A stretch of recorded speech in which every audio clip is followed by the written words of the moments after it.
झूठे वायदे करके जनता के बीच में उनको झूठा आश्वासन देने के बाद वोट प्राप्त कर लिया और सरकार बना ली।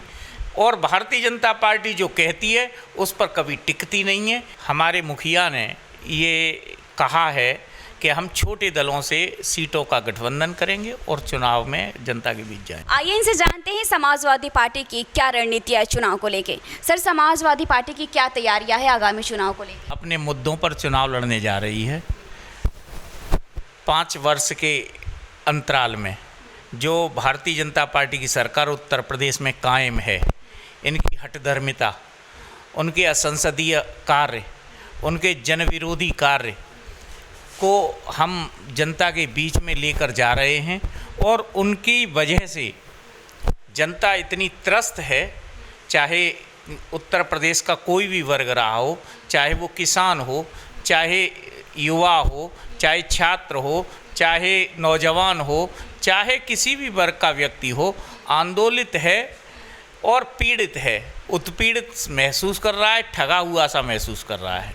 इस लिहाज से हमको पूरी उम्मीद है कि उत्तर प्रदेश में आगामी चुनाव में भारतीय जनता पार्टी हारेगी और समाजवादी पार्टी की सरकार बनेगी। अच्छा, आप समाजवादी पार्टी जो है किन मुद्दों पे चुनाव लड़ रही है और समाजवादी पार्टी के क्या क्या मुद्दे? समाजवादी पार्टी तो विकास के मुद्दे को लेकर ही पहले सरकार बनाई थी। पुनः जनता के बीच में विकास, उत्तर प्रदेश का चौमुखी विकास करने के इरादे से और दृढ़ संकल्प के साथ जनता के बीच में जा रही है। अच्छा, ये जो कोविड में सबसे बड़ी समस्या बढ़ गई है वो है बेरोजगारी। पहले तो थी ही, लेकिन कोविड में और ज़्यादा बढ़ गई है। अगर समाजवादी पार्टी की सरकार बनती है तो इस पर क्या एक्शन लेगी? समाजवादी पार्टी ने तो घोषणा कर दी है, हमारे उत्तर प्रदेश के पूर्व मुख्यमंत्री और समाजवादी पार्टी के राष्ट्रीय अध्यक्ष के द्वारा, हम रोजगार देंगे, हम नौकरियों की अवसर प्रदान करेंगे और जहां जो नुकसान इस कोविड के रहते हुए समाज के बीच में आया है उसको दूर करने का भरसक प्रयास करेंगे। क्या समाजवादी पार्टी किसी पार्टी से गठबंधन करने वाली है? हमारे मुखिया ने ये कहा है कि हम छोटे दलों से सीटों का गठबंधन करेंगे और चुनाव में जनता के बीच जाएंगे। जनता के बीच जाएंगे, तो ये तो रही मतलब कुछ पार्टियों की बात। आपको क्या लगता है जो ये भाजपा के जो है 4.5 साल का जो कार्यकाल है पूरा हो गया है, तो क्या ऐसा, जैसे भाजपा ने कहा था कि जो हमारी सरकार आएगी तो परिवर्तन आएगा, तो ऐसा क्या समाजवादी पार्टी की सरकार आएगी तो क्या कुछ परिवर्तन? भारतीय जनता पार्टी तो उनका झूठ, एक बात को पुनः बार बार कहना और इस तरह से कहना कि लोग उस पर विश्वास करने लगें, झूठे वायदे करके जनता के बीच में उनको झूठा आश्वासन देने के बाद वोट प्राप्त कर लिया और सरकार बना ली। जाति के आधार पर, वर्ग के आधार पर, नफरत के आधार पर नफरत की दीवार खड़ी करके एक दूसरे से बेमनस्यता पैदा करने के बाद, पिछड़ों को दलितों से लड़ाकर, दलित को सवर्णों से लड़ाकर, इस तरह से वो सरकार में आई थी।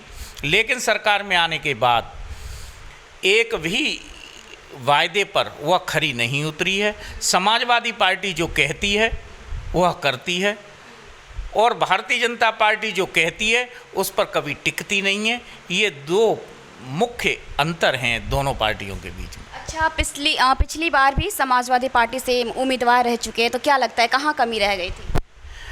केवल मुझे 18 दिन मिले थे। 18 दिन पहले जब आचार संहिता लगी और समाजवादी पार्टी के शीर्ष नेतृत्व ने मुझे टिकट देने के लिए या मुझसे बात करने के लिए अपने पास बुलाया लखनऊ, उससे पहले मैं सर्विस करता था और डाइट पे लेक्चरर था। मेरा जनता से कोई वो नहीं था। कम समय मिलने की वजह से मैं पूरे क्षेत्र में दौरा नहीं कर पाया, लोगों से मिल नहीं पाया, लोगों से अपनी बात नहीं रख पाया, लोगों के बीच में अपने मुद्दे नहीं रख पाया, कहीं मैंने उनसे अपील नहीं कर पाई। बहुत सारे ऐसे 30% गांव ऐसे गए थे जहाँ मैं पहुँच नहीं पाया। तो मैं तो केवल इसलिए ये महसूस करता हूँ कि हम अगर चुनाव हारे थे तो केवल इसलिए हारे थे कि हमको समय पूरा नहीं मिल पाया। चुनाव हारने के 5 दिन बाद ही मैंने क्षेत्र में जाना शुरू कर दिया। मैं चुनाव हार गया था, लेकिन मेरा कोई लिंक नहीं था क्षेत्र के अंदर। मेरे पिता की राजनीति को ख़त्म हुए लगभग 30 वर्ष हो गए थे। 30 वर्ष का लंबा कार्यकाल मैं अनटच था, पब्लिक से रूबरू नहीं था, उसके बावजूद भी मेरे पिता के नाम पर, पार्टी के नाम पर, पार्टी के नेताओं के नाम पर और साइकिल चिन्ह के नाम पर मुझको 84,000 लगभग 84,000 वोट मिला। तो मैंने चुनाव हारने के बाद यह दृढ़ संकल्प लिया कि मैं किसी लायक तो नहीं हूँ, मैं पब्लिक की सेवा तो नहीं कर सकता हूँ, क्योंकि मैं चुनाव जीता और सरकार भी जन विरोधी और समाज विरोधी है। तो मैंने एक संकल्प लिया, मैं अब जनता के बीच जाऊंगा। एक और सवाल है, जैसे कि इस बीच जो है रोज़गार जैसे है वो कम हो रहे हैं, लोग बेरोज़गार हो रहे हैं और महंगाई जो है वो दिन प्रतिदिन बढ़ रही है। तो इसमें क्या लग रहा है लोगों का जो जीवन है वो कितना मुश्किल और कितना आसान हो पाएगा? महंगाई बढ़ने से आम आदमी का जीवन दूभर हो गया है। डीजल के दाम बढ़े, पेट्रोल के दाम बढ़े, खाद के दाम बढ़े, गैस, रसोई गैस के दाम बढ़े, यानी ऐसी कोई चीज़ नहीं है जिसके दाम न बढ़े हों। आप देखिए, महंगाई आने से लोगों के स्वास्थ्य पर विपरीत असर डाल रही है। डीजल के दाम इतने अधिक बढ़ जाने से किसान खेतों की जुताई नहीं कर पा रहा है। अगर उसको खरपतवार विहीन खेत को करना है तो पहले ये होता था कि किसान खेत की जुताई करने के बाद खुला छोड़ देता था, उसकी घास सूख जाती थी। लेकिन आज डीजल के दाम बढ़ जाने से किसान उसमें खरपतवार नाशक, कीटनाशक दवाइयों का प्रयोग कर रहे हैं, जिससे ज़मीन के अंदर विष की मात्रा बढ़ रही है। ये हमारे साथ थे जो पूर्व उम्मीदवार थे शिव प्रताप सिंह। और देखते हैं जैसे जैसे चुनाव नज़दीक आ रहा है, चुनावी जो माहौल है गर्म होते जा रहा है, देखते हैं क्या होता है 2022 की।